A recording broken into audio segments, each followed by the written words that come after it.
बिहार सरकार कहां से देगी अब महिलाओं को 2-2 लाख?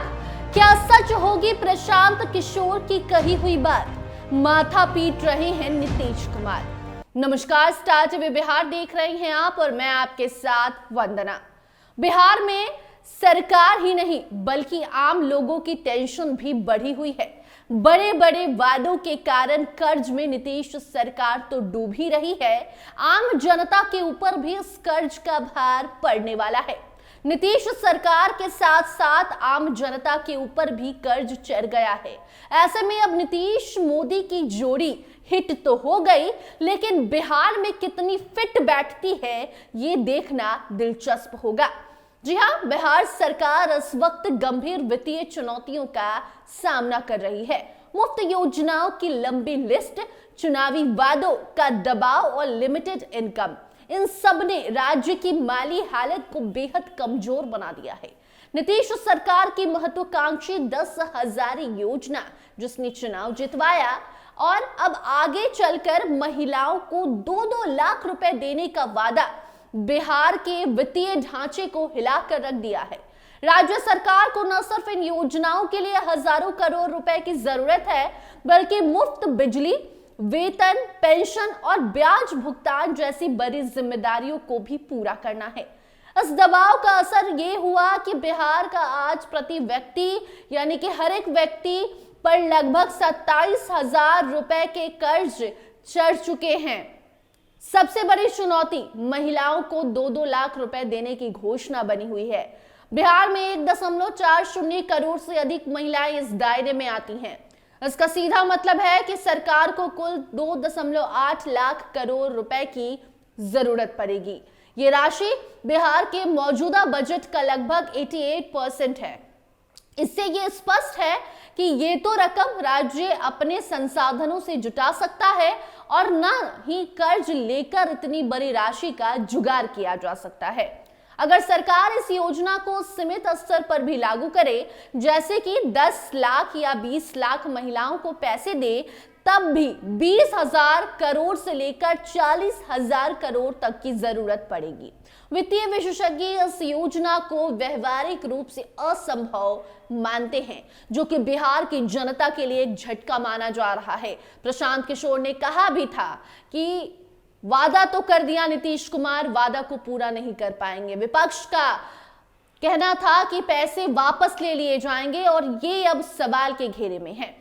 राज्य का 2025-26 का बजट 3.16 लाख करोड़ रुपए है और पिछले दशक में लगभग बजट 10% की औसत दर से बढ़ा है। अगर अगले साल का बजट 11% की दर से बढ़ता है तो कुल बजट 3.51 लाख करोड़ का होगा।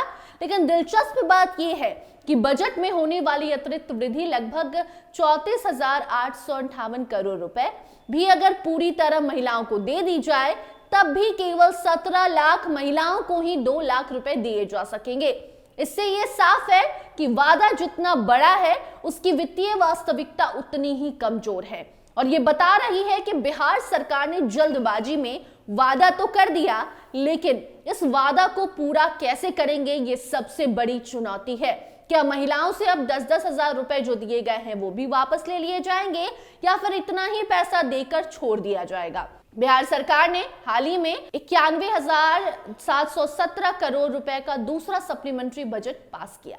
इसमें अकेले 21,000 करोड़ रुपए जीविका दीदियों के लिए स्वीकृत किए गए हैं, वो भी बिना कर्ज या ब्याज के। लेकिन यह स्पष्ट नहीं है कि राज्य सरकार इतना बड़ा अमाउंट लाएगी कहां से। अर्थशास्त्री मानते हैं कि सरकार को केंद्र से मदद की उम्मीद है, लेकिन अगर मदद नहीं मिलती है तो भारी कर्ज लेना पड़ेगा या विकास योजनाओं में कटौती करनी पड़ेगी। यानी कि सड़क योजना, पुल, पुलिया, शिक्षा और स्वास्थ्य जैसे क्षेत्रों में इसका प्रभाव पड़ेगा। जो वादा किया गया है वो तोड़ना पड़ेगा।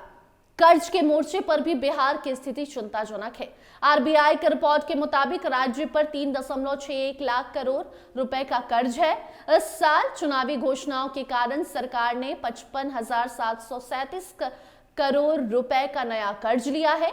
नियम के अनुसार राज्य अपनी जीएसडीपी का 40% तक कर्ज ले सकता है। वर्तमान में ये अनुपात 39.1% तक पहुंच गया है। इसका मतलब है कि सरकार अब कर्ज की सीमा की ओर नहीं बढ़ा सकती अपने कदम। अगर कर्ज सीमा लांघी गई तो राज्य की वित्तीय साख पर असर पड़ेगा और कर्ज की लागत और बढ़ जाएगी। वित्तीय घाटा भी एक बड़ी चुनौती है। बिहार ने इसे 3% के भीतर रखने का लक्ष्य तय किया था, लेकिन पिछला वित्तीय वर्ष 4.2% के घाटे के साथ खत्म हुआ। आने वाले वर्ष में लक्ष्य 2.8 रखा गया है, लेकिन मुफ्त योजनाओं को जारी रखा गया तो घाटा 6 से 7% तक भी पहुंच सकता है।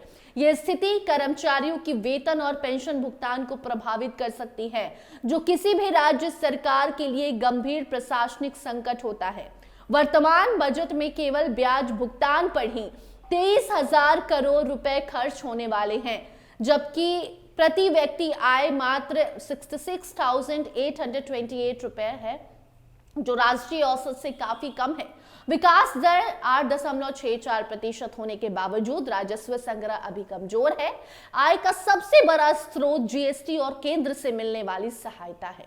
राज्य अपने करों और आंतरिक कर्ज से भी धन जुटाता है, लेकिन ये क्षमता सीमित है।